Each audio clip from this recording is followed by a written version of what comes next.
দাদা বিহু বজাৰ কেনেকুৱা? গামোচা এয়া কি মেচিনৰ নে বোৱা? কি কাপোৰ হয়?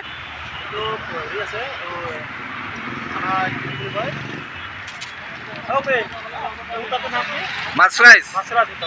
অঁ আচ্ছা, এই গামোচাৰ কেনেকুৱা দাম কওকচোন? সেইখন এইখন যে আছে অঁ হয়, চব মাছৰাইজৰ। কেনেকুৱা জনসাধাৰণৰ সঁহাৰি? কোনখিনিত দিছে? জেগাটোৰ নাম কি? খানাপাৰা 6 মাইলৰ মাজত ফাৰ্ম গেট। কেতিয়াৰ পৰা দিছে? আজিৰ পৰা আৰম্ভ কৰিছে?